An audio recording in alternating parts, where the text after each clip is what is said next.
Hello and welcome to my channel. In this video, Eric Weinstein explains to Piers Morgan on his show Uncensored why he has decided not to endorse Donald Trump or Kamala Harris in the 2024 election. Eric has had a very influential voice in the new media spaces over the past years, ever since his appearance on Joe Rogan and proclaiming the IDW. He is a liberal Democrat who has called out corruption in our institutions and their decline into ideological capture. He is known for his centrist tendencies and elitist attitude toward politics, and now seems to be further distancing himself from MAGA. He says he has failed and that his America is not on the ballot. Let's hear what he has to say. So let's clarify what you meant. So tell me what you really meant by that post. Sure. Imagine that you have two restaurants and that both of them are failing the health grade.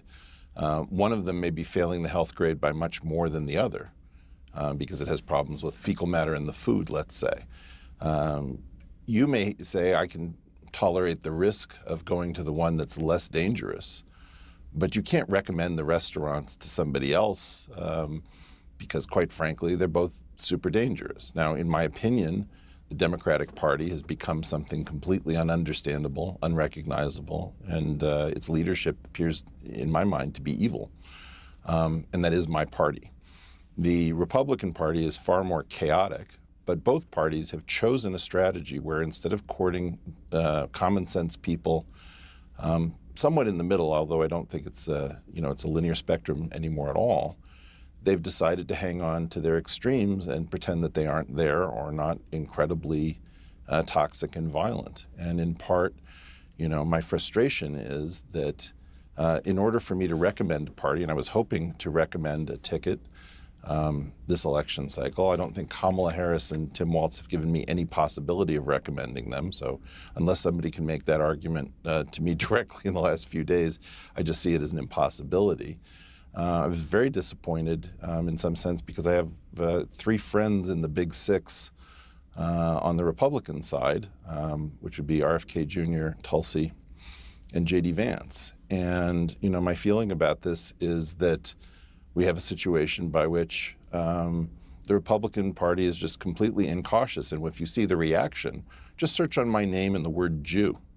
You'll see exactly how much toxicity is hiding amongst the good people of MAGA. And too few of them, by the way, have the courage to stand up when somebody's being attacked. And so I think it's a bit rich that the cowards who privately message me and say, we support you, don't say something in public when they're watching a mob descend on an individual. And quite honestly, I wasn't hoping to take on MAGA, but if that's what it takes to stand up and say, you cannot brutalize people like this, and inciting mobs against individuals is what I thought you were accusing the Democrats of doing. And now you've stared into the abyss and it stares back. Look, I can relate to the centrist position because that was me.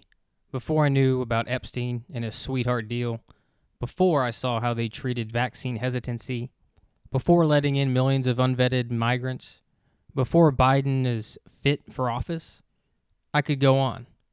But I didn't understand why MAGA was so popular until the left drove me right into their arms.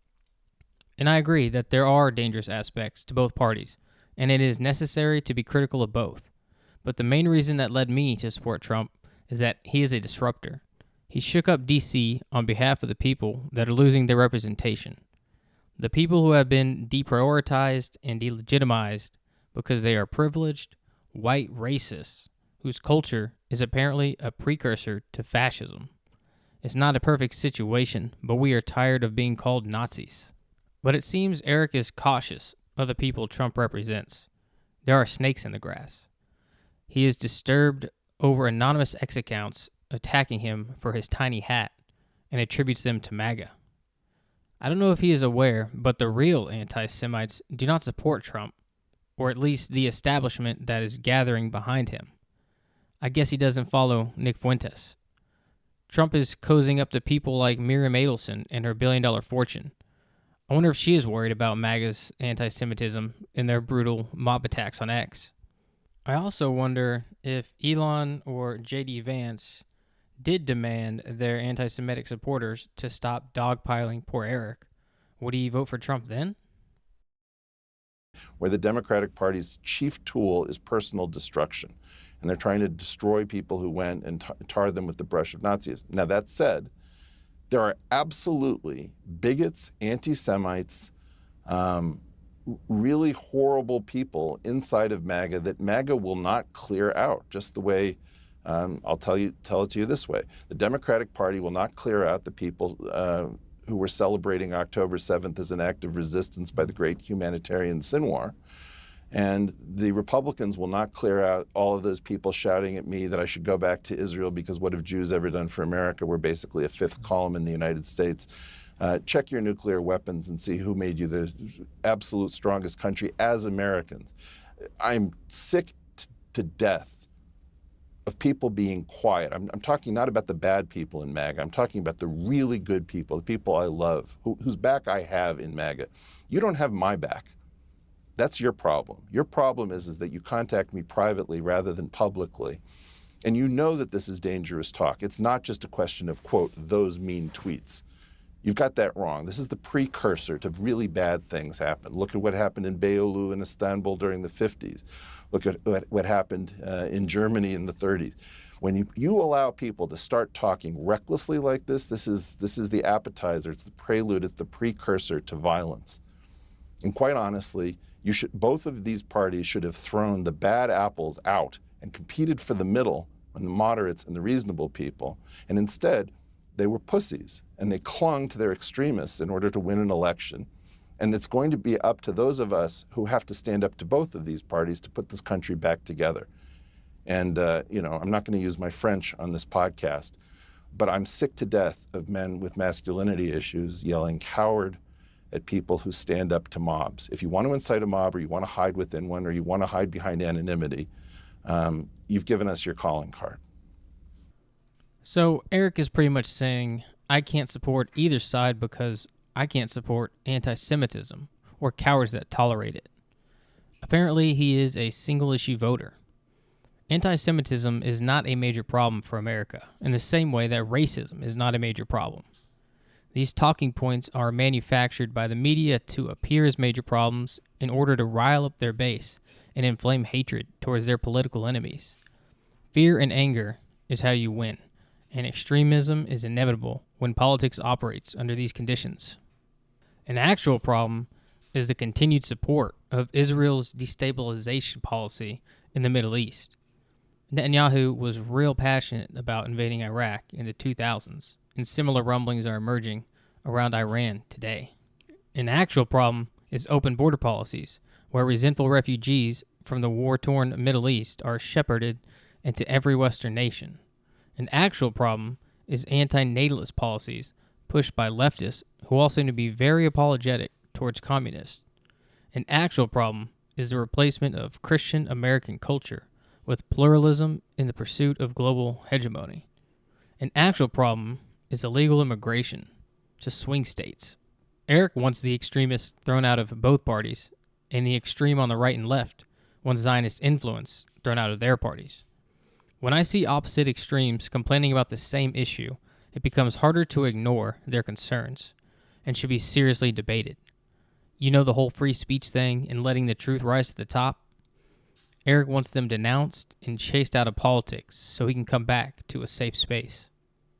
Eric is a brilliant guy, but I can't support his centrist position when we are facing, as he described earlier, evil leadership that dehumanizes my people for their political gain.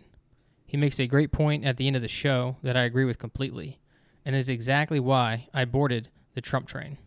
What my opinion is that you may want to risk a brute to break out of this incredible stranglehold that the Democratic Party rhizome, the journo painting, the academic institutions, all of these things that are so supposedly neutral that always seem to go in one direction, they have to figure out how to break that stranglehold. Now, what you're seeing is that these newspapers are choosing not to endorse because Kamala didn't win any primaries, and she's a horrible, horrible candidate. As a result of that, we don't know who's running the country. Biden's declining mental condition. If you'll check my old tweets, I've been talking about this for 4 years. What we have is a national mass delusion that in some sense the Democratic Party is playing by the rules when it isn't. And, in this situation, we're in unprecedented territory. The question is, do you want a brute who might actually be a greater danger, or he might be the thing like, radiation or chemotherapy that you need to kill the cancer if it doesn't kill you first? Eric correctly points out that Democrats and U.S. institutions act neutral but promote mass delusion that always leans in one direction. And that's exactly why I would vote for anybody who opposes this tyranny, even if I know they will be consumed by the same institutions they try to fight. If there is a 1% chance Trump breaks this mass delusion or replaces it with another one, it's all worth it to me. I'd rather extremists burn down the country through multiple revolutions and civil wars than slowly fade away in a Truman Show. And to stay neutral through all of this, to me, shows a lack of dedication to real change and being content with how the current regime is operating. Eric lacks the chutzpah to effect real change.